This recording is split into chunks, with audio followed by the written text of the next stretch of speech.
Welcome to another episode of Beyond Diagnosis. Today we're going to be talking all about the gut, your drainage, and detox pathways.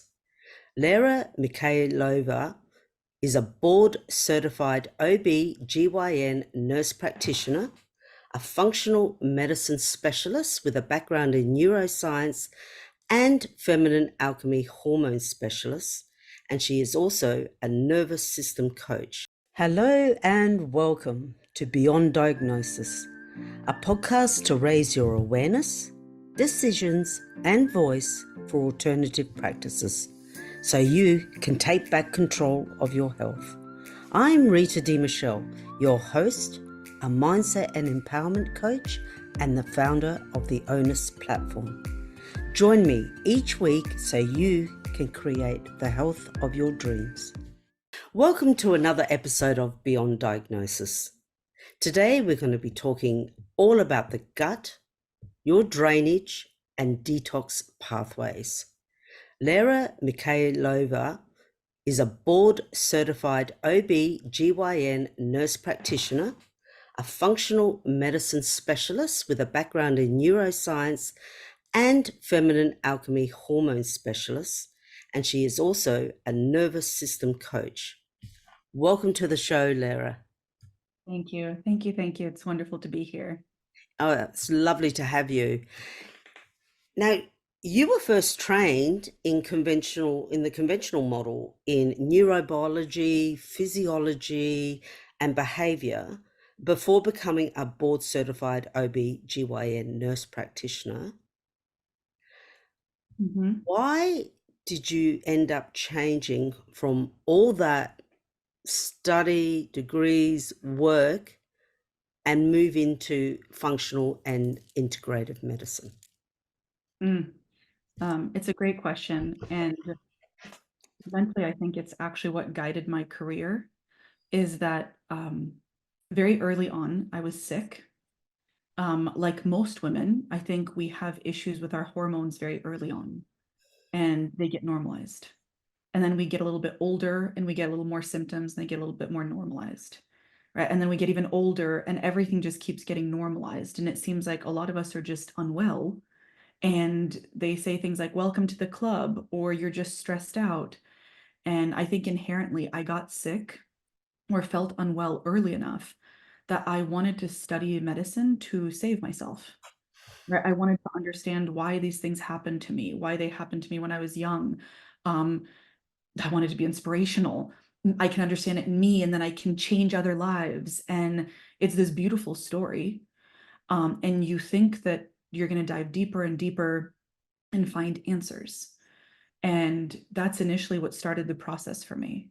Is I went through a series of traumatic events. I was in car accidents. I had hormone issues. Some of them were physical, like accidents, and others were more internal, like gut symptoms.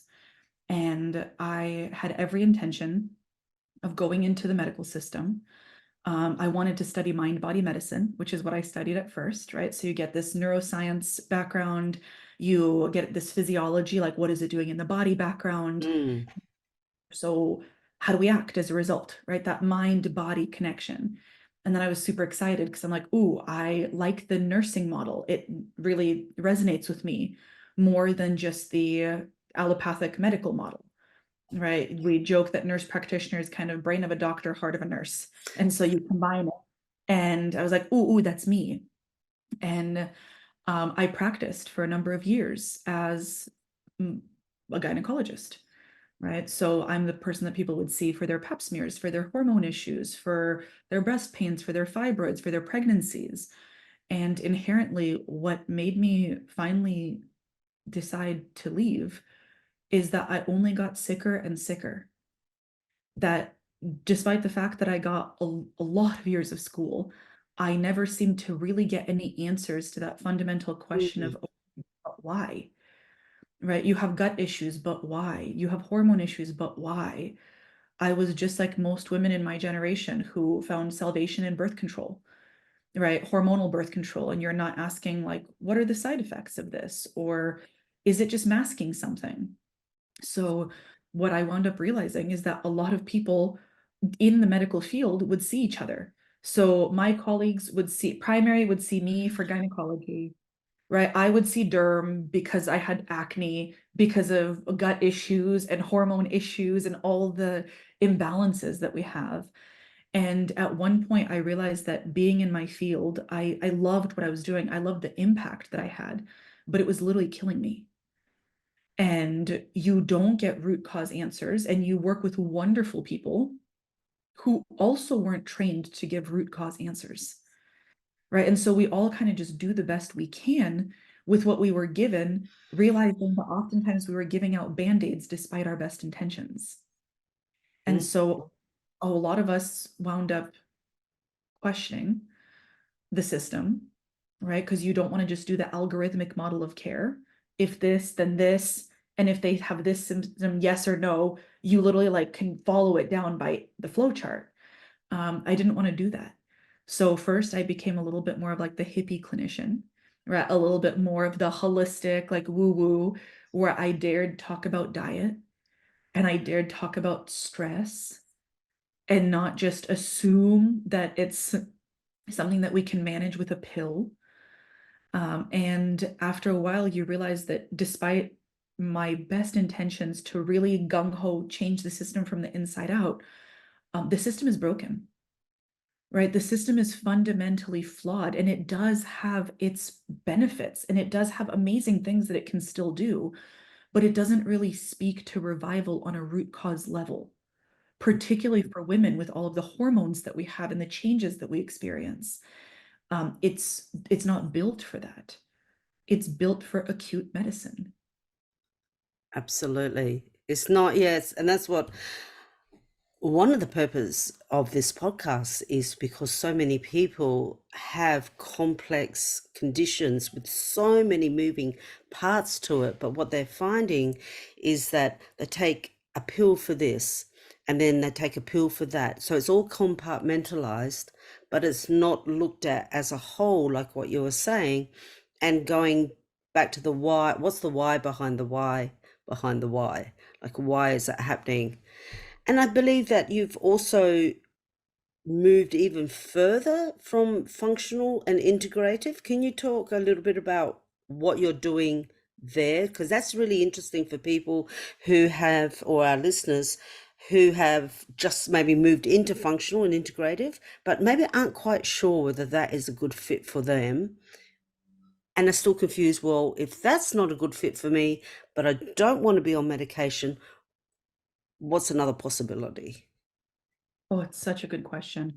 Um, First and foremost, what I found when I got excited about holistic medicine, alternative, integrative, functional, whatever you wanted to call it, is that it was exciting. It Mm, was not, right? All of a sudden, you're like, what do you mean? There are answers. And what you'll find is that for a lot of people, the answer could be purchased for 10 easy payments of $99 for this person's exclusive cleanse, right? And this person's supplement. And this, and all of a sudden, what I realized is the world of root cause medicine is extremely beautiful. mm, So first, what we did in conventional medicine is we treated women like nothing but a bag of symptoms. And we said, let's break you open. You have a headache, here's a pill. You have diarrhea, here's something to stop it. You have a rash, here's your cream. What we tried to do in functional medicine is we tried to take it one step further and say, who are you, right? What is the root of these symptoms? And I think fundamentally what we're missing for women is the more I've been doing this for a long time, right? And I mentioned I have a private practice that books out a long time in advance. And I mm. kept trying to figure out why. And it's probably not because I'm the best the world has ever seen. It's that we shouldn't be treated like a bag of symptoms, which is conventional medicine. And sometimes if you're bleeding, the bleeding needs to stop. And that's a very good place to be, right? To have your emergency issue dealt with. Absolutely. Not in an emergency. What if you're just unwell? Okay, well, then you go to a place where there might be some answers.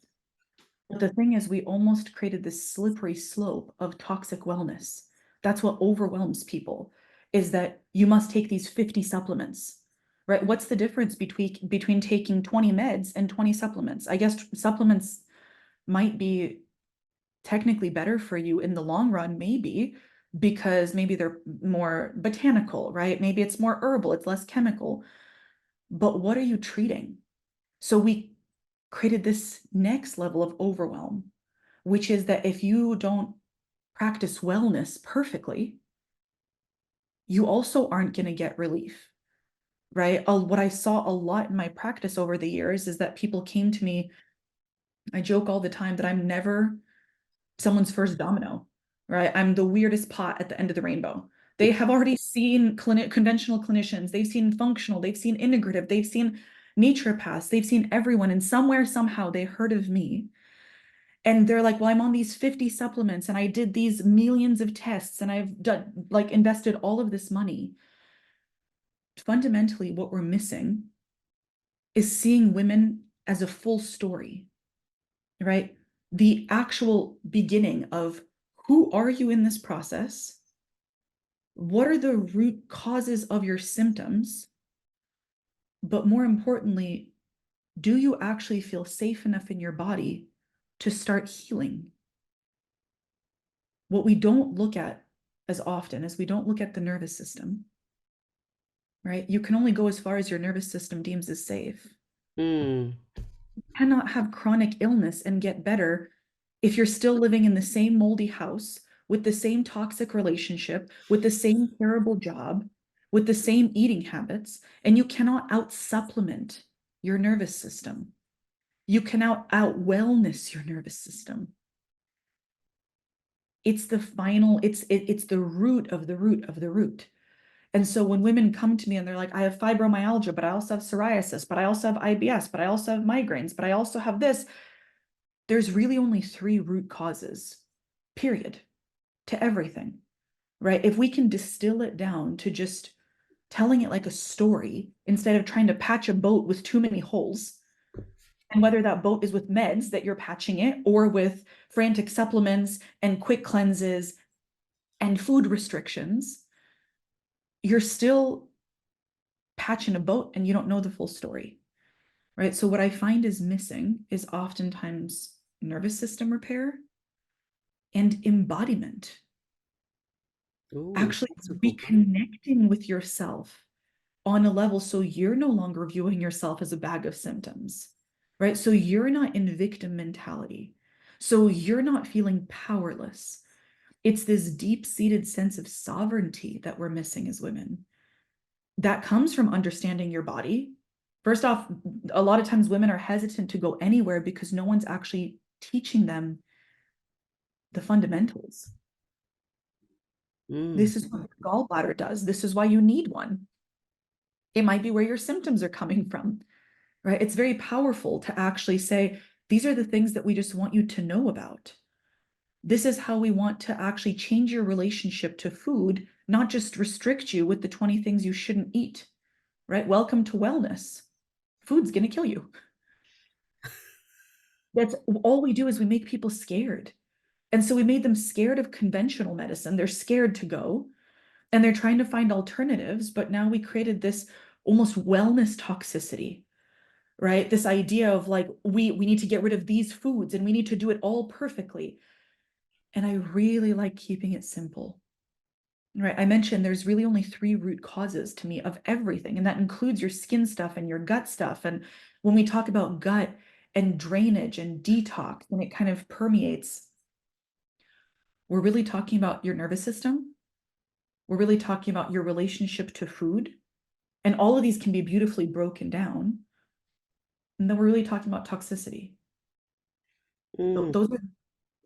those are literally the 3 over and over, that everything that I see in practice, and I see very complex cases, everything can kind of funnel back to those at the core root. And so people are like, but what about my parasite cleanse? And I'm like, chill out, relax. You cannot get better in a body that feels unsafe, in a nervous system that feels like it's running from the bear. right? We cannot get better if we don't know how to slow down, if we do not actually feel worthy of healing, right? If we're still overscheduling ourselves all the time, but now you're overscheduling yourself with healing instead of like whatever else you were doing before. And so I think there's something really innately beautiful about women being able to breathe that sigh of relief of, oh, this isn't a massive undertaking, right? This idea of transformation, this idea of truly getting to the root of your symptoms. It's not a massive undertaking. It's just challenging to have to unlearn so much, right? We have to unlearn a certain way of conditioning. We have to unlearn a way that we've been taught to eat, right? As a woman, I joke that like I ate Cocoa Puffs for dinner for a number of years, right? And I didn't know how to identify protein on a plate. And a lot of us as women have really difficult relationships with food, really, really difficult relationships. And so to actually start at just meeting women where she's at, instead of layering on more to-dos on a woman who's already burnt out, right? But now instead of conventional x-rays and ultrasounds, it's supplements and whatever else comes up. I think it's so beautiful to create these foundations that tell a story of like, where did this come from? Can we identify these roots and kind of just let things organically move while we support you as you transform, not get healed, right? But just undertake that transformation into having a different relationship with your body and understanding what the signals are that your body's been trying to say. Because that's what a lot of symptoms are. They're not symptoms, they're signals. And I think that's what disheartens so many women is that they keep thinking like, oh, I have so many things wrong with me. And I'm like, actually, a lot of these are side effects to medications. Some of these might be symptoms, but others are signals. It means your body's working for you, not against you. It's just trying to tell you, like, look here. Like, I'm literally telling you, this is the check engine light. Look under the hood. And we're like, you know what'll help a check engine light? An antidepressant. And you're like, hold on, no, but it's telling you where to look. We just were never taught how. That's so I think true. that's really, really powerful is to teach a woman how. It builds out a lot of resilience and it builds out a lot of freedom instead of more fear. Wow, I love that. What a fantastic response. And it's so true, though, isn't it? We actually are conditioned to fear our body, that our body is Mhm, working against us, that it's not there for us. You know, like this doesn't work, that doesn't work. It's, you know, how many times do you hear people say, oh, my body's let me down? mhm, I don't think it's ever let you down. I had my very first mentor would always say, listen to the barking dog because it'll keep the tiger at bay. mhm, You know, like listen to that bark, the symptoms that you were saying, because then it'll keep the bigger problem away if you actually intuitively. And I think what you're saying is for our listeners is for them to breathe, take a breath, and get back intuitively with themselves and their body and understand that you are safe in your body, but our all the external influences, social media, the internet, you know, half the people that we go to see are always telling you that there's something wrong, that your body isn't right. You need this, you need to be doing that, you need to be doing some form of balance, or like we're about to talk about is gut drainage. So let's move into gut drainage and detox, because I know that you have a particular perspective on that. And what are some of the main sort of gut symptoms that you deal with your clients? Let's talk about drainage so our listeners understand what you mean by that. And I believe that you have a real thing around detox, and people aren't doing it properly. So what is all this, and how are they critically interconnected? yeah, they're fundamental.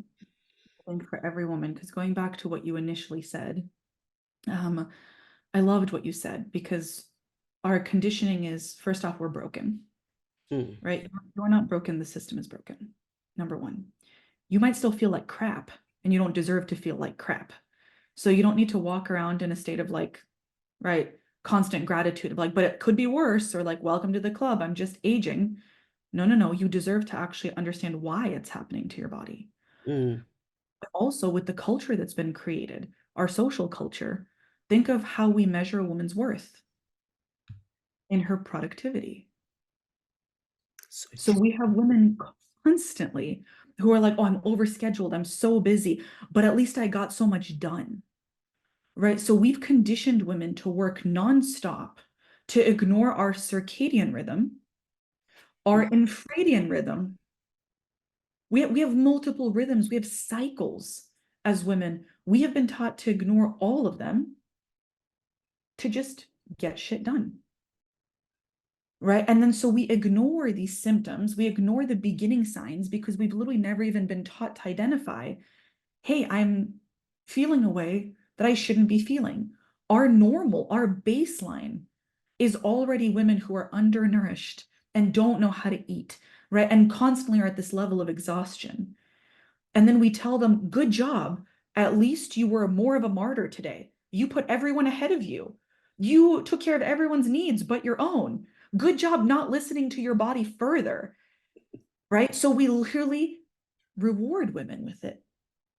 We reward them with this idea of make sure that you martyr yourself out. If you model behavior, if you actually take care of yourself, if you rest, if you say no, if you create meals for yourself, if you don't eat a granola bar in one hand and drive with the other, you're lazy, you're taking too much time for yourself. How dare you?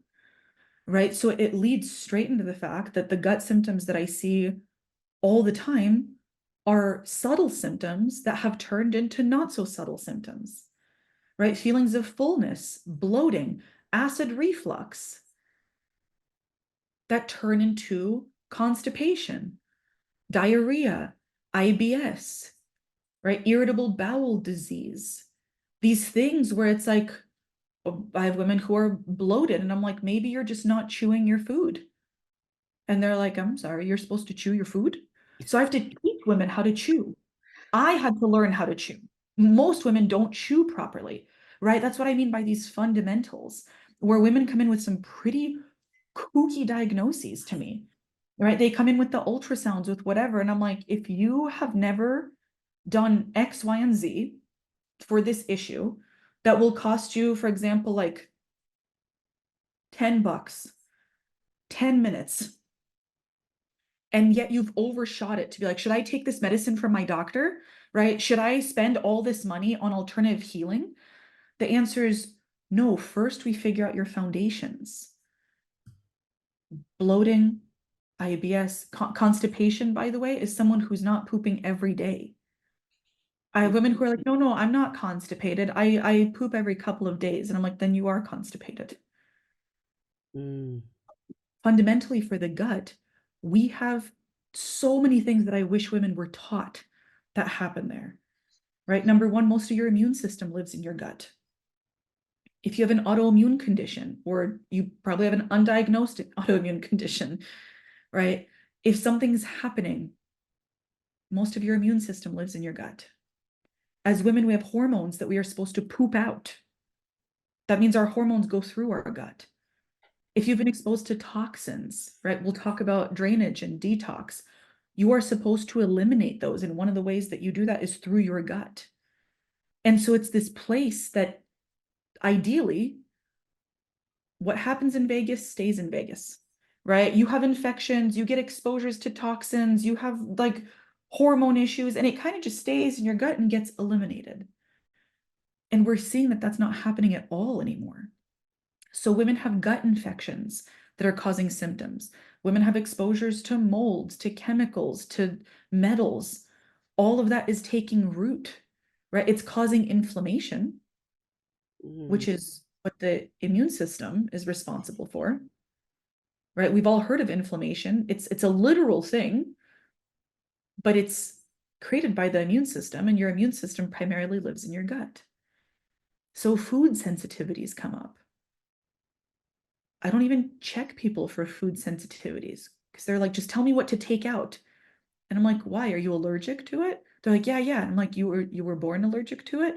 They're like, no, but I'm probably allergic now. And I'm like, no, no, no. You probably developed an inflammatory reaction to that food. So let's dive deeper, right? Why are you suddenly dairy intolerant or gluten intolerant, or what else is coming up? I have women who enter my practice and they can only eat like 10 foods. And they're like, just tell me what I can eat. And I'm like, how about we actually go through the process of nurturing your body and identifying root causes, because food sensitivities are never the root cause. Right? Food allergies are real. Like, and there's definitely certain things that I prefer women avoid when they're trying to get their bodies less inflamed and when they're trying to get more resources, right, available to them. But fundamentally, what I want women to realize is the gut is kind of that last exit, and it should be an exit. And for most women, it's not. And so we go back kind of to this source of most women have never actually run testing to identify what's in their gut, right? Ever. So they're over here being like, I'm miserable, I'm bloated, I have diarrhea, then I don't poop, then like, should I take Tums? And I'm like, well, why don't we just find out what's in your gut? And they're like, well, they already tested me and everything's fine. I'm like, well, if it was fine, you would feel fine and you don't seem fine. And we've already been conditioned to be like, oh, I don't know, the labs were normal. I've never once run a functional stool test on a woman with gut symptoms that came back normal, ever, Mm. ever, ever. Right? Because if you know what you're looking for, if you know the area, you absolutely will find it. And so that's kind of what I really want women to understand is oftentimes the investigation has been said that it's been done, but only from a conventional side. The functional approach, the integrative approach, there's a beautiful data gathering aspect to it, right? Science is very sexy. It's so validating to be like, look, you're not digesting or absorbing your food. Look, your immune system's not doing so well. You're not pooping out your estrogen, right? You might have like internal bleeding, or we can actually see the inflammation. We can literally just see it. From there, you can make a plan. And that fundamental hub is where we incorporate, okay, but how does the body feel safe again, right? You don't want to spot treat everything. You don't want to freak them out. The whole point is we just know where to start focusing. We know what to do. We know how to do it compassionately, and we know how to do it holistically. And so fundamentally, I think that's what's missing on a gut level is we're offering women meds and saying, we didn't find anything. I'm like, that means you need to look elsewhere, right? Mm. And there are other places to look. And of every woman who's entered my practice, I don't know, 95% of them have actually not had proper testing done. And 99% of them don't know how to eat. So when we talk about gut health, we talk about the fact that as women, we are, as an entire society, we're completely malnourished. We don't know what to eat. We don't know how to eat. You should definitely be vegan and carnivore at the exact same time, right? Like we literally like everyone's just like, oh, I'm gonna do this and then I'm I gonna think do this. And everyone's become fearful around food. exactly. It has to be personalized. It has to be Mm. personalized. It has to be data driven. It has to be intuitive. It has to actually take into account your experience, your story. And we put that all together. Because what I find is that a lot of women have also seen me when they've worked with other practitioners. And they're like, but I did the parasite cleanse and I did a parasite cleanse for 2 years. And they see my jaw drop to the floor. And I'm like, I'm sorry, but we just tested you and you still have your parasite. What gives?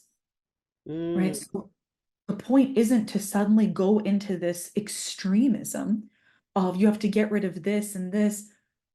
You crowd out the bad with the good, right? A huge part of my practice is focused on resiliency.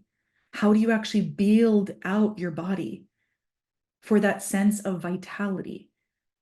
right? How do you actually eat food so you can like, how do you eat it? How do you absorb it so you can use food? You can use your nutrients and your minerals to deal with some of the bad things, right? It's almost like hiring an assistant, except for the assistant is the organs that should have been working all along, right? They have the power to actually deal with things before you even focus all of your attention on them. So I find oftentimes if you're looking at the gut and you're identifying infections and you're teaching a woman how to eat and you're teaching her how to balance her blood sugar, right? And you're teaching her the importance of these fundamental tools, they're like, that's weird. As I'm pooping better, my rash cleared up or my joints hurt less, right? My hair's not falling out anymore. And we're like, we didn't even focus there. But it's because you finally are able to access and use what you should have been doing all along. Right. And so fundamentally, I see so much with the gut that overwhelms even me. And I'm a specialist in this. Who do I trust? Where do I turn? You trust yourself. You fundamentally find support. You build out a village of people who have, right, the experience, who you fundamentally feel like are like a hell yes when you speak to them. Not someone who's trying to sell you something, not someone who it's a limited time only deal, right? It's someone who fundamentally has either been like me, sicker than most women who have ever been in my practice, like myself, and who have this bridge from conventional to different, right? To transformative medicine, to functional, whatever you want to call it at this point. And then to also incorporate the other organs, right? So that's kind of what you were talking about with drainage and detox as well. Can we, can you talk a little bit? I mean, that is just, I mean, that is so informative. And I think it's also a little scary for people who have, they have chronic symptoms. They're in so much pain. They've tried everything. They're so desperate to get rid of the bloating, the gut, the pain.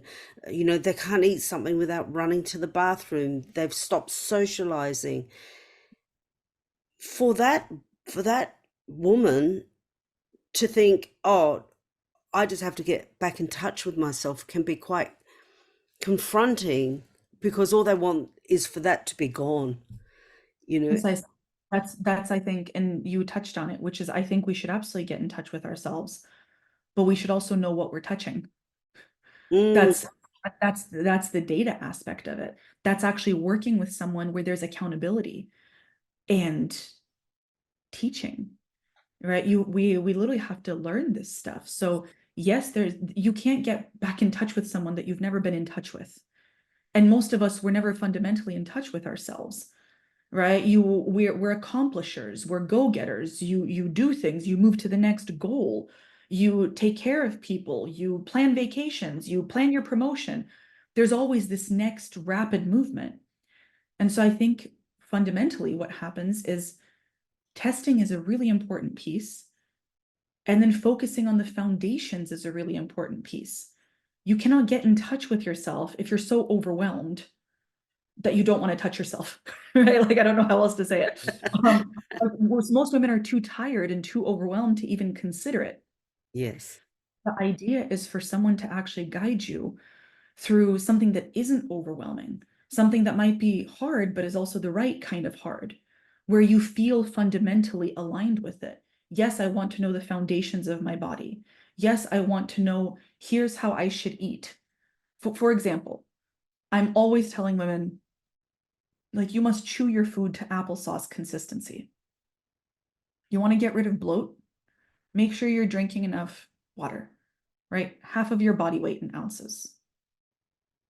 Make sure you chew your food 20 to 30 chews per bite. Fundamentally, just take 3 deep breaths before you eat, right? Don't stare at a screen. Take yourself on a date. You don't have to go to a restaurant. Just put the screen away for a second, right? We're so hooked to the next goal that we don't actually slow down. And what I find at least is really powerful is to teach a woman little ways to slow down. And as she slows down just a little bit, you already have something there for her that makes her feel better. And it's something actionable and quite simple, right? So it's not like a 10-year detox, and it's not a sudden parasite cleanse. It's here's how to actually eat your food. Try this. Um, or in the case of women, right? There's a huge surge of autoimmunity, Mm. right? Thyroid issues. Something really important, even to tell women, is these associations. Your thyroid inherently, which is up here in your neck, is responsible for energy and metabolism, right? It's like your inner thermometer. It can be cranked up too high, too low. We really like it just right. But on a gut level, gluten, if we chew it, and if you happen to be, like I mentioned, intolerant or sensitive to it, if you actually are, if your body doesn't like it so much right now, the problem is when we digest it, the protein, the little gluten protein, can pass through our gut, right? We've heard of leaky gut now, Mm. but it gets into where the immune system is, right? Because the immune system lives right there. And your immune system attacks gluten because it shouldn't be there. It should be in your gut. But when it attacks it, it says, don't worry, next time I see this, I'm going to attack it again. Right? I got you. I'm going to figure this out. And so your immune system is wired to attack gluten. But the problem is those immune cells travel everywhere. And when they get to the thyroid, something that happens is called molecular mimicry. The thyroid cells look almost identical to gluten cells. And so, right, you get to the thyroid and your immune system's like, ooh, gluten, let's attack it. And your thyroid's like, no, no, no, no, no, I'm just the thyroid, but the DNA looks too similar. And Right. so you have women who don't know how to eat, and you tell them before you say all food is evil, if you've ever been diagnosed with a thyroid condition, maybe take gluten out because there's a huge thyroid gluten connection. It's huge. Your gluten proteins look almost identical to your joint cells. So again, if you've been eating it and you're reactive to it, by the time your immune cells like, ooh, I'm gonna help you. Every time I see gluten, I'm gonna attack it. It gets to your joint cells and it's like, well, that looks like gluten. I'm gonna attack it. And suddenly you have knee pain. Right. And so for those women who are overwhelmed, sometimes it's very beautiful just to start learning about these connections. For the gut, thyroid and gluten is one that I would love for women to take away if they don't know it already, because the food that literally the gluten looks so similar to other things that are fundamentally found in your body. So maybe take it out for 3-4 weeks, see how you feel. It gives your gut a chance to rest. Right? So you don't have to do all those things. Maybe if you just start focusing on hydration and chewing a bit more, putting your fork down between bites, right? So you're not shoveling food, so you're not a human garbage disposal, Mm. right? We need enough stomach acid to break food down, and we just literally are always on the go. So on a gut level, I think there's so much that women can do foundationally before they even have to feel that sense of overwhelm of what do I do with this and how do I completely learn to eat? You kind of get back to the basics. When food goes into your mouth, what's happening? Do you chew it? Are you on the go? Are you eating gluten, but maybe you've been diagnosed with Hashimoto's, or maybe you haven't, maybe you've been diagnosed with arthritis, right? Joint pain, thyroid issues, or maybe no one's run full panels on you and you haven't been diagnosed. It might just be worthwhile to temporarily take it out, right? For 3-4 weeks. See how your gut does when there's one less trigger. Because the gut really it's responsible for so many symptoms outside the gut. You can feel that bloating, you could feel the diarrhea, you could feel the constipation. But because the immune system and the gut are so connected, and the immune system is what creates inflammation, that's responsible for so many other inflammatory symptoms throughout your body. right? And so that's why it's so important to start there instead of feeling like you're branching out and where do I start first? It's you start with your gut. What's easy to implement?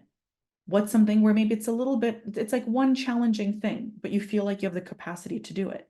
And then you just build on those instead of rushing from one thing to another and trying to trade them all the time, hoping that you find the secret magic pill or the secret magic cleanse or the diet, right? A lot of this is just building one on top of the other so that you build out that gut resilience because it domino effects into immune system resilience.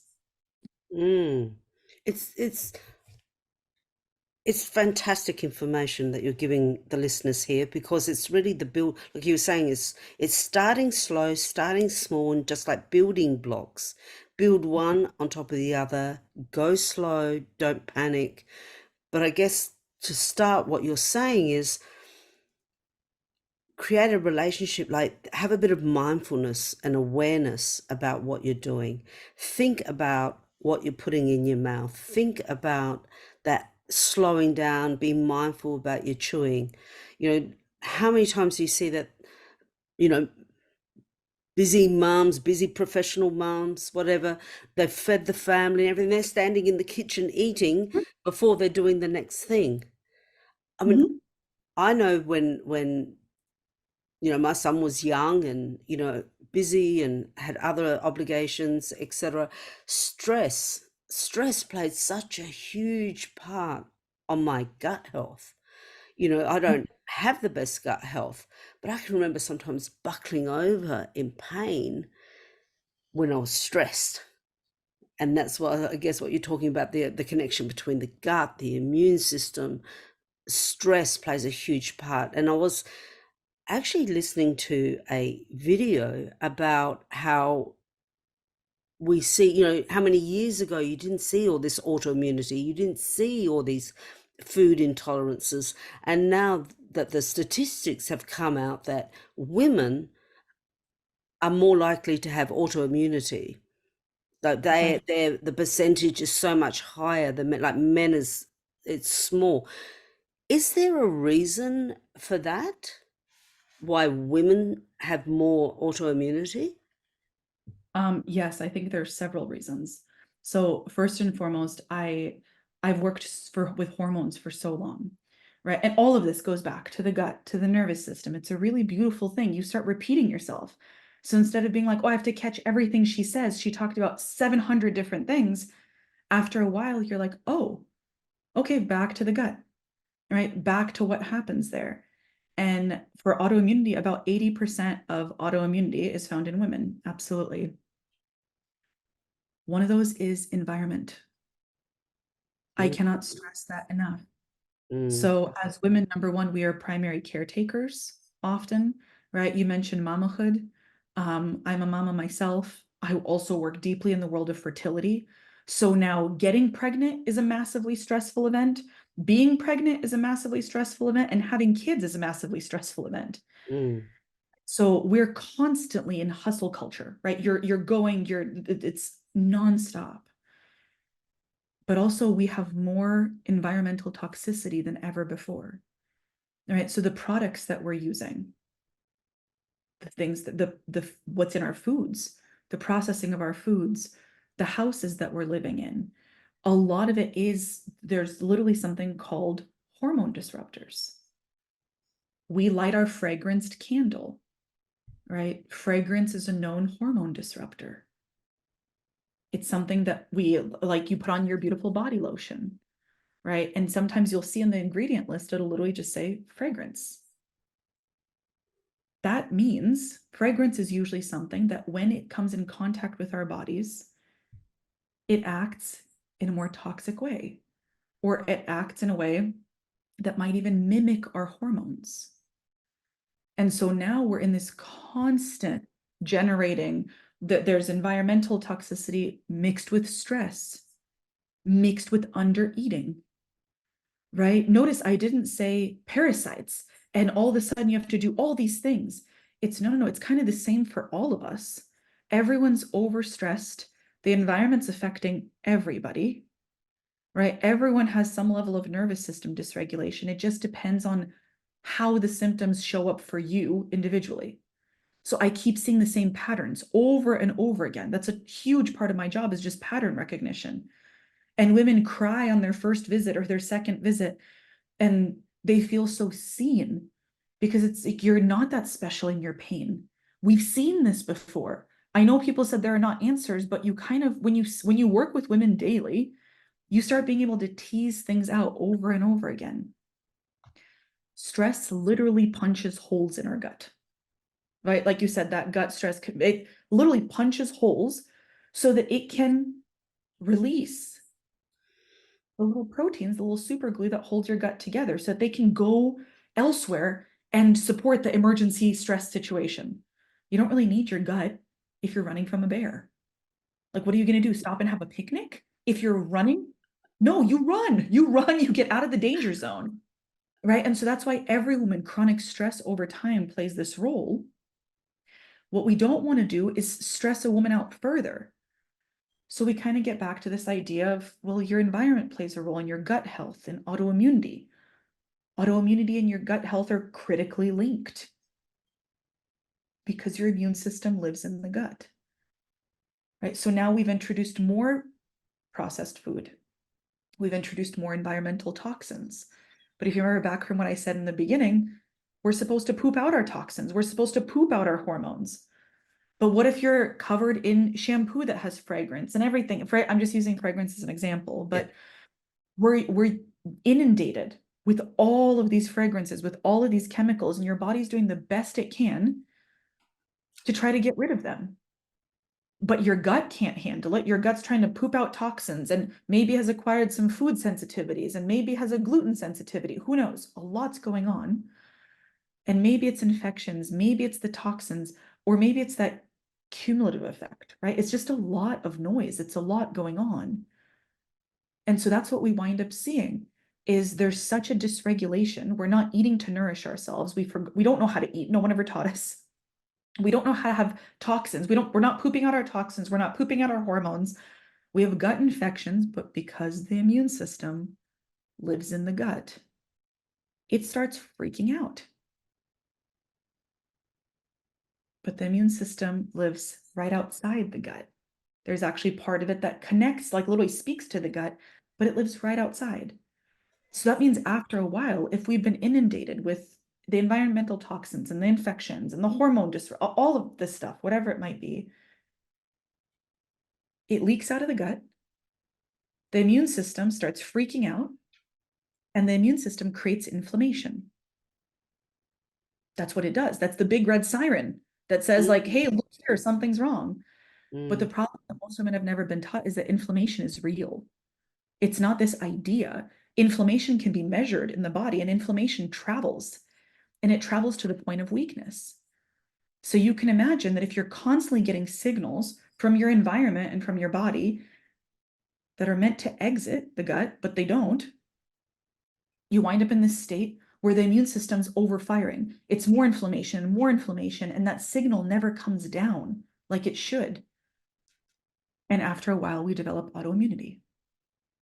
There's only so much that there's too much inflammation. Your body's like, let's attack this, I don't know, it's all over the place. It's too overwhelming. And so that's also something women can do is just look at your products. Does every single one have fragrance? Does your candle smell like you're frolicking in a meadow, right? Like you're constantly in this state of fragrance exposure. It's a great thing to look at and potentially replace. It's why detox and drainage, that other part, right? It's why it matters so much, is that fundamentally we're just giving the gut and the immune system way more than they know what to do with. And as we increase these environmental toxins and we increase our stress and we increase our disconnection, right? Social media, all of these things, there's still stress responses. The body can't handle it anymore. And so we turn on gut issues, we turn on autoimmunity, and we kind of start that whole cascade. It's complex, isn't it? It is complex. And it's complex, but it's also doable. It's also fixable. I think so many listeners have to try to believe that they can move forward and feel better, which I'd like to touch back on what we were talking about, like the detox, because you believe that there is, with so much out there of people talking about detox, and like you were saying, take this, drink that, starve yourself for 2 weeks, and only have water, whatever it is. What are people doing wrong, and what do you believe is the right way? And also, there is that genetic factor, isn't there, of people who have those genetic SNPs, like MTHFR, that doesn't allow them to detox properly, etc. What what way would you encourage people if they want to do a detox, and what do you think is so wrong with the way people are doing it? And maybe even touch on a little bit about that genetic side of it. Absolutely. So, most of the women that cannot, or most of the people that cannot detox are women, right? Mm. Like you said, MTHFR, we have different SNPs, we have different, right, genetic variants for mold detox, for hormone detox, for many, many different variations of detox. I really appreciated what you said, is that we are complex, but we are not complicated. And people Mm. overcomplicate things all the time. So if you want to detox, right, if you literally want to get things out of your body, that's the idea of detox, pee, poop, sweat, it's pretty much all we got. You must not start with detox. Please do not start with detox. You start with drainage. Oh, That's what that's I wish more interesting. women knew. Oh my God, I wish it's what everyone knew before. I've seen so many women who are like, I did a detox cleanse. And I'm like, and what? They're like, I felt amazing. And I'm like, until 2 months later when my hair started falling out. Or like, then I wasn't able to sleep. Or like, I felt amazing until I didn't feel amazing. The missing ingredient for women is drainage. Drainage refers to multiple processes in the body, but the one that I really want women to understand is that we have something called our lymph system. And again, we're complex, but we're not complicated. Your lymph system also has fluid, but it's different than your blood. Your blood carries certain things. And all I want women to know about their lymph is it's your liquid trash can. That's it. Your liquid trash can, right? So you have cellular debris, you had a virus, right? Like your body's trying to clean things up. There's a Hoover vacuum in there and it's trying to get all the crap out and it's trying to take the trash out of the kitchen. It dumps it into your lymph system. Guess what we've never been taught about as women? The lymph system. I've joked Mm. with pretty much every woman that's entered my practice where I'm like, I will give you $20 if you can just very concisely just tell me what the lymph system is. And they're like, nope. Like, I bet you've never handed over that $20. nope. There are so many women out there who owe me $20. Um, I I would rather them spend it on how easy drainage is and understanding the easy tools for how to actually start it. Drainage is your ability to move the toxins, move the crap actually into the places that it needs to go through to get out of your body, right? Back out of your body. Detox pulls things out of our tissue and dumps it into our body. What's the exit strategy? That's where Mm. detox fails. As women, we store toxins in our fat. We also store estrogen in our fat. So you can imagine it's so nuanced. Like people are like, I need to mold detox. I need to this detox. And I'm like, actually, you need to take out the trash first. Don't worry about redecorating your kitchen and getting rid of everything. Just take out the trash first. That's why it smells, right? That's why it doesn't feel so good. It's just taking out that liquid trash can. So what we find is that oftentimes women are detoxing and creating so many side effects because they do not have the foundations in place to actually remove the toxin once it's been pulled out of the tissue. Okay, great. You did the cleanse. Fantastic. The mold, the chemicals, the whatever. It's all been pulled out. You cannot take your trash out if you don't open the door, right? The lymph is you opening the door so you can actually get it out of your house. Your lymph has openings, right? There's ways to actually properly enter your lymph system. There, you have these things called nodes, Mm, right? Women might have, every woman technically knows about lymph because they're like, oh, I feel swollen right under my jaw. I feel like I'm getting sick, right? mm, Swollen lymph nodes or swollen nodes around our breasts, right? Is it bad? Is it okay? We've just never been properly taught. And so it's kind of going back to this idea that you can actually open your lymph pathways and it's very easy so that you get drainage going. So you think of it like cars that are trying to enter a freeway during rush hour traffic. Instead of creating total chaos and just saying, everyone go, everyone needs to get out, right? Instead of like an ambulance coming from the back and the car is freaking out, you just create a system in place where cars kind of go just like on a red and green light, right? On the freeway, one at a time. You just let them go so that you start moving things through and don't create congestion. mm, Lymph support is what women are missing. So much lymph support goes to your gut, right? As women, that's what I mean by fundamentally. If you look at foundations, oftentimes you're like, I can't believe I feel 50% better. I feel like we've done like 5 things. And I'm like, actually, we've done 4 things, just so you know. Right? We've done even less because we have entire systems that we've never loved up on.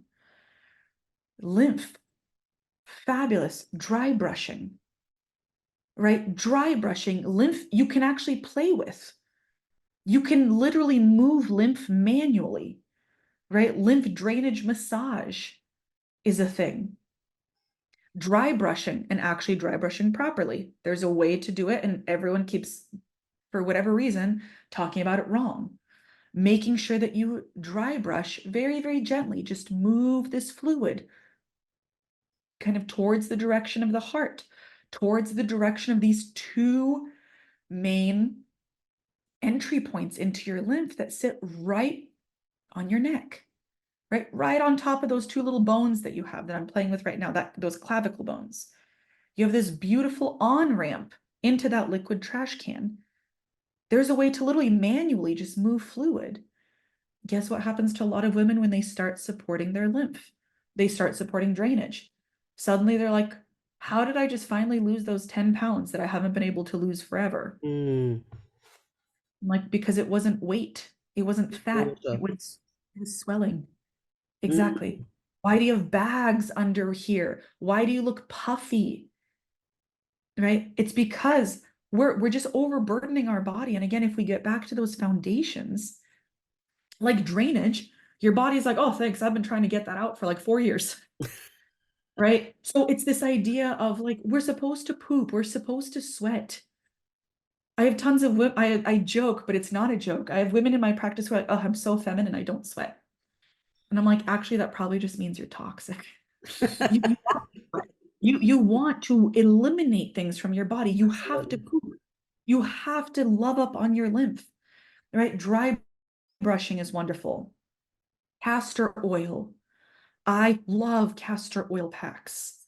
I cannot stress that enough. If you want to start detox, forget about detox. I tell people all the time if someone tries to detox you without draining you or explaining what drainage is and how to do it, they're an asshole, right? It's just a quick fix. But the funny thing is drainage is also very quick.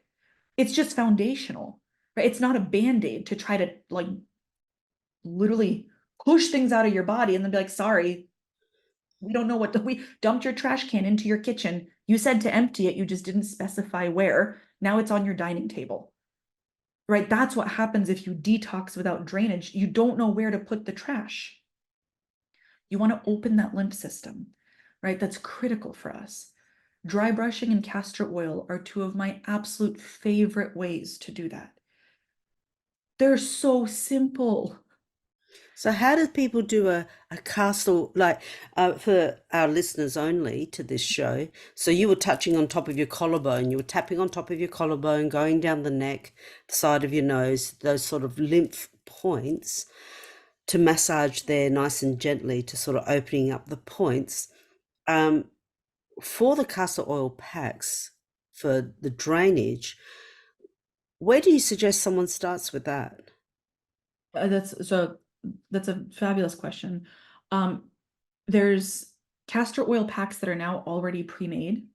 I actually have a starter kit that I made for women that is literally like just a free guide that I give out all the time. So I actually talk about how to do it, which I know might be referenced here in the show of physically how, where do you get it? How do you apply it? Like the actual recommendations that I have for where to purchase it. But fundamentally, it's a pack. It's an organic wool flannel. You put castor oil on it, like a 1 to 2 tablespoons, and you literally put it on your liver and you sleep with it. And castor oil, I loved telling this to people in medicine because they were just, sometimes they didn't know what to do with me in the beginning because they're like, wait, you're one of us. But castor oil, that sounds so woo-woo. And they're like, that can't work. And I'm like, I'm sorry, you mean to tell me that transdermal therapy doesn't work? I thought that's what we do with Parkinson's patches. I thought that's what we do with nicotine patches. Hold on, right? It's transdermal therapy. Without getting it too into the nuance, castor oil has some really, really powerful acids in it, right? That can actually permeate through all of the skin layers, right? Other oils can just make you feel soft. They make you feel nice. Hmm. It's important to work with easy things to their full potential. Castor oil can go straight through and actually help with liver support, which is where one of our main places of detox is, right? To actually help move things along, to help move lymph, to help Mm. energy, right? When we start draining, we get more energy because you're not holding on to so much trash. Your body literally gets lighter. You got more resources.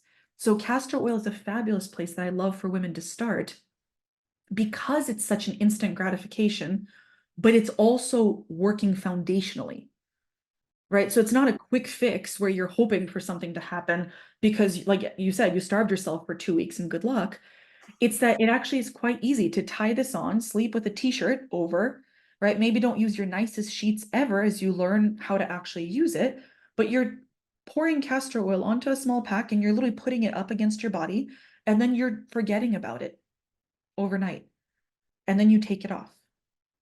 And the actual properties of it really help promote that drainage, promote digestion, right? That's what I mean by foundations. There's a lot of things that kind of beautifully umbrella into caring for your body as a whole.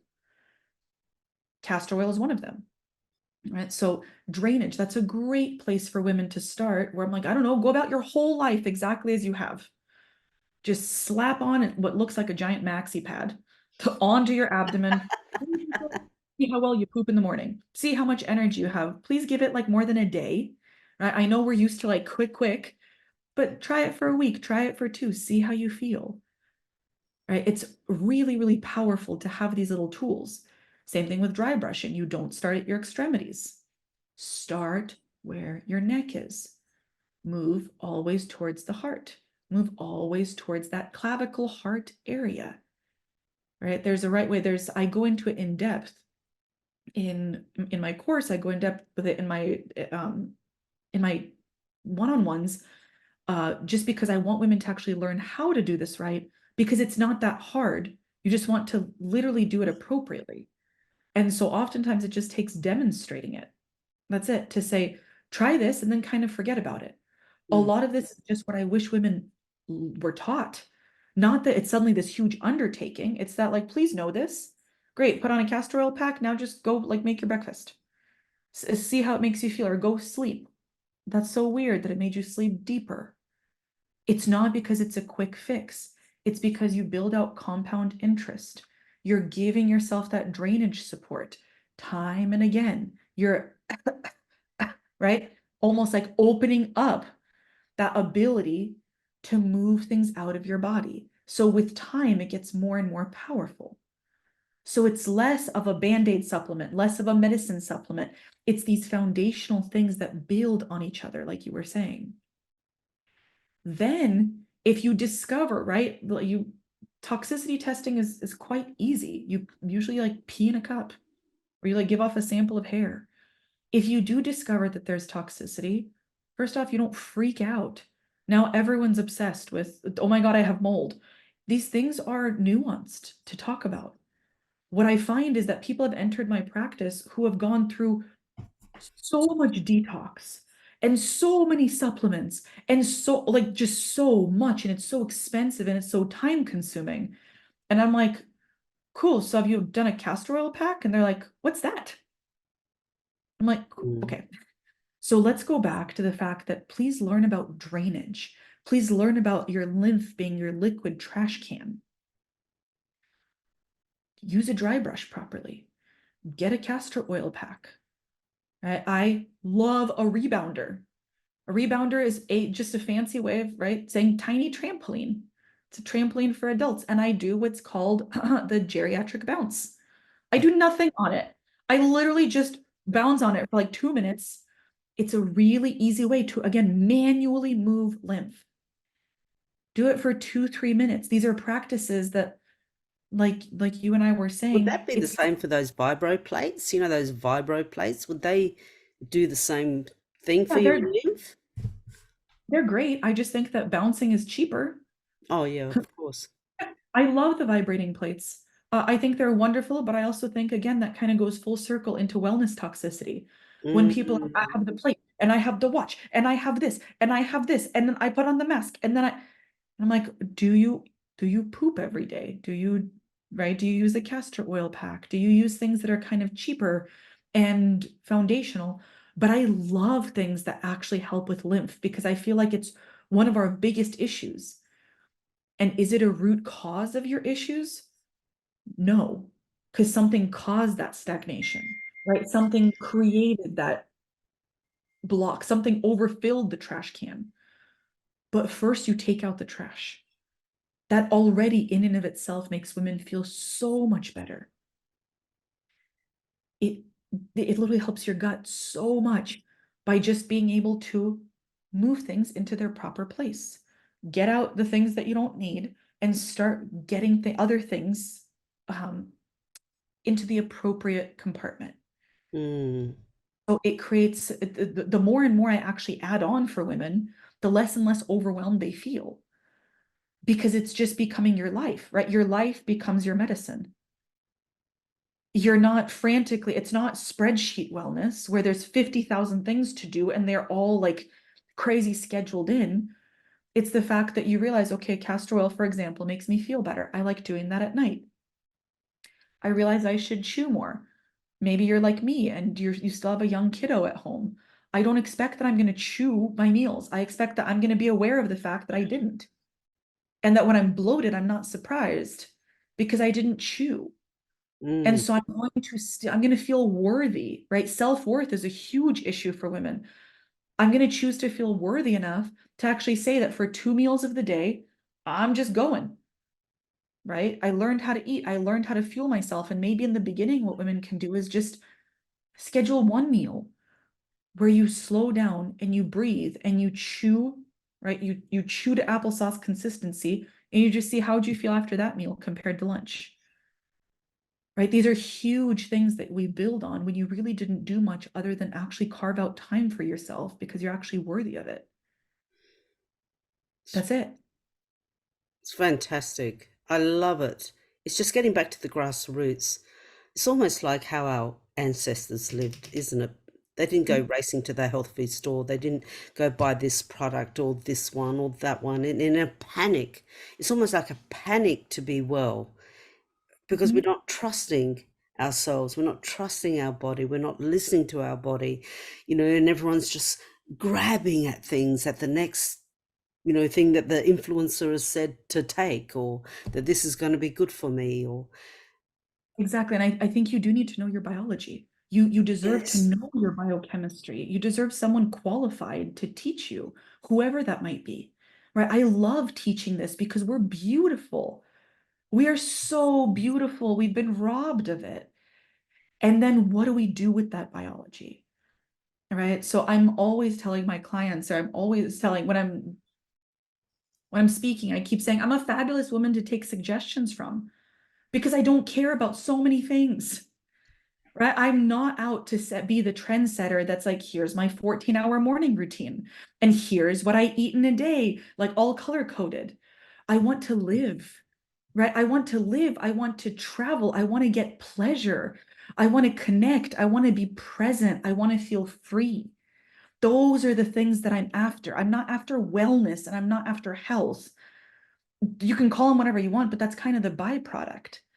Right. But when you kind of, like you said, ancestrally, if you understand yourself biologically, if you understand foundations, you Mm. can build on those and you can make it as complex as is appropriate for you. Right. We might need different things by the time that we get to that big gold shiny thing that's actually complex enough for us. That's why women feel so much better when they do things properly, right? When they do things with proper guidance, is that, dare I say, we actually have fun through this process. You can instill play into this and you can instill joy into this because you're not making a woman more of a burned out robot. You're saying this is how your body's worked all along. This is just how Mm. you navigate the signals. This is how we revive you on a root cause level. These are the foundations that you've missed. And then you kind of domino from there and everything makes sense because it doesn't feel like you're constantly learning a new language. You've just kind of gone through the basics of that new language and now you can take the next class. And as you're getting more and more fluent, the language doesn't change. You just become better at the grammar, right? That's it. I love it. I love that. It's almost like, if you can use an analogy of a house, it's almost like you're saying, don't choose the fancy windows and door before you've even put the foundation down. Or like, stop putting like trying to put in the door and the window when you haven't even got the foundation and the structure up. So Mhm. you have to start right, grassroots. Which brings me to, I really love this, what you've said here is you believe that being healed is bullshit. When Oh, you're healed, you're dead. What do you mean by that? I have. So I started saying this because so many women were like, I just want to be healed. And I'm like, from what? Like we are constantly transforming, right? I dreamed of being a gynecologist, so I became one. Now I don't dream about that anymore. As women, we're allowed to evolve, we're allowed to change, we're allowed to crave. And we got fixated on this idea of when I'm finally healed, I will start my life. When I'm Mm. healed, I will no longer be in pain. It's this finale. I'm like, you can do some healing, you can do some transforming. There's a lot of magic, right? I love this idea of science meets magic. Where is that intersection? But I constantly telling women, because I kept hearing it over and over again, but like, when I'm healed, I'm finally gonna, or right, the pain, once I'm healed, I won't be in pain. I'm like, no, actually, when you're healed, you're going to be dead because you are going to, just like me, get your full round of when I first got excited about holistic medicine and everything. And I was like, oh, what's my perfect supplement plan? And I'm going to eat like this and I'm going to be gluten free and dairy free and sugar free and blah, blah, blah. And then I did all of it and I felt better.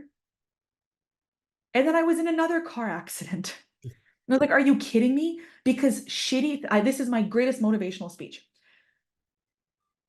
You can pour all of your energy and magic into getting healed, and shitty things are still going to happen to you.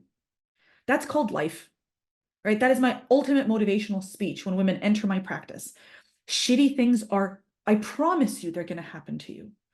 Just like magical things are absolutely going to happen to you. But what we're not doing is we're not building out resilience for women. So they're thinking that as long as I fixate on this and obsess over this and restrict this, I'm going to get healed. And I'm like, no, you're going to get healed and then you're going to get sick. Or you're going to, I don't know, you're going to trip and fall.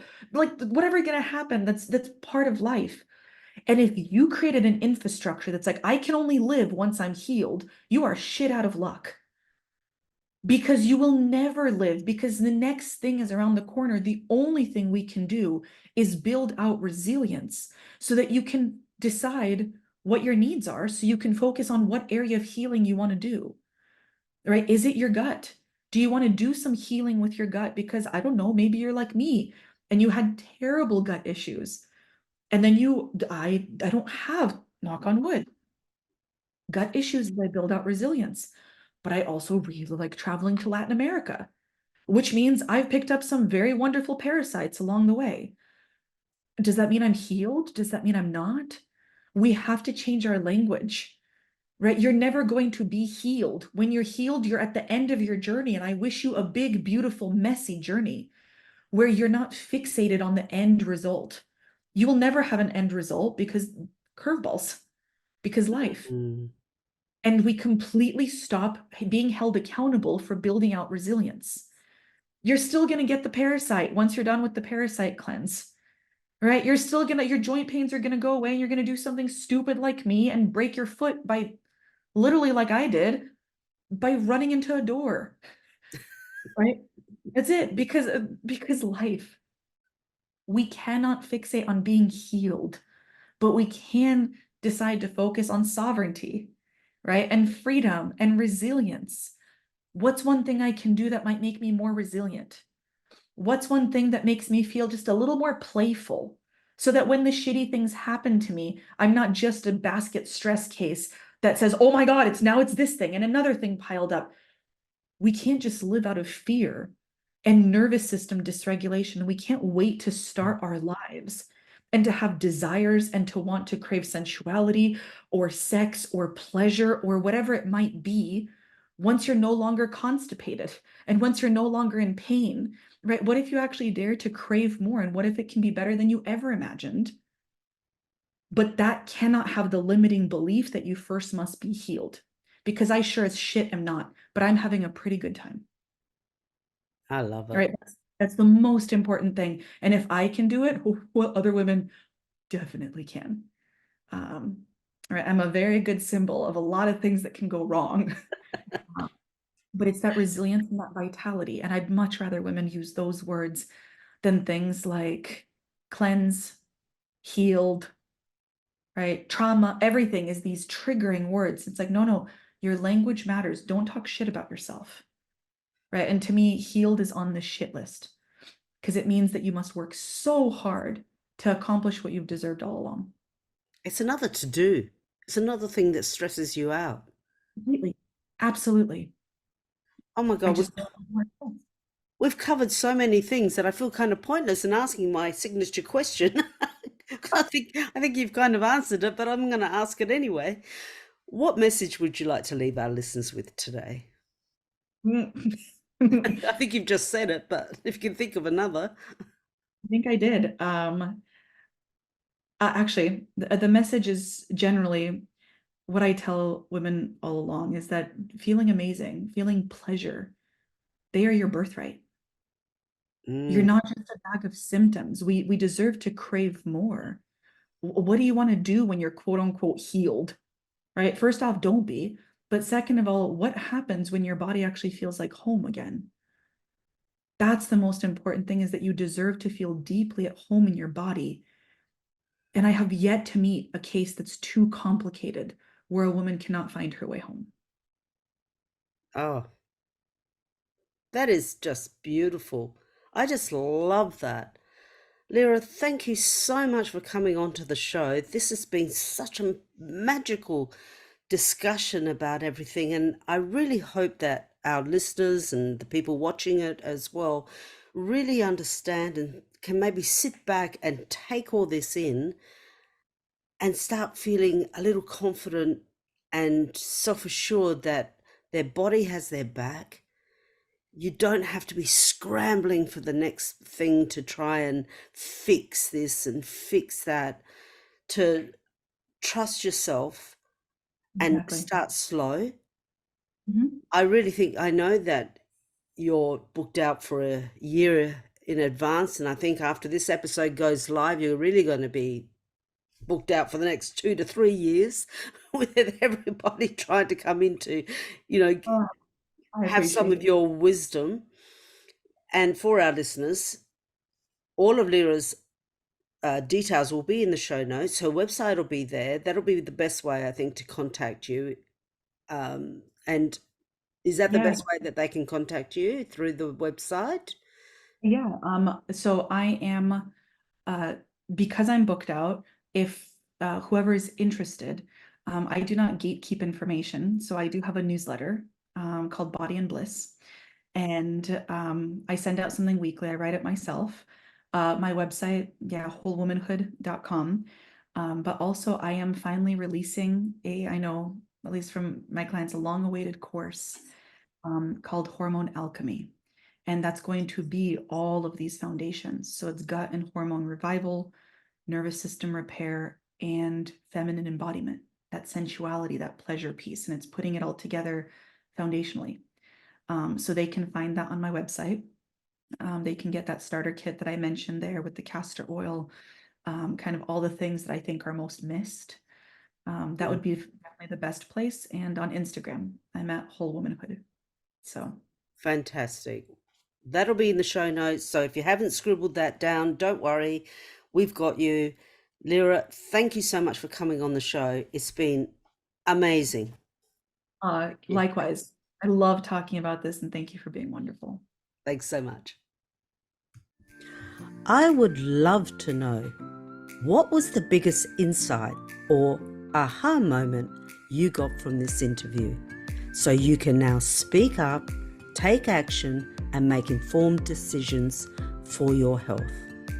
And if you like this episode, get instant access to your free ebook, Alternative Wisdom, Taking Back Control of Your Health, at life-onus.com.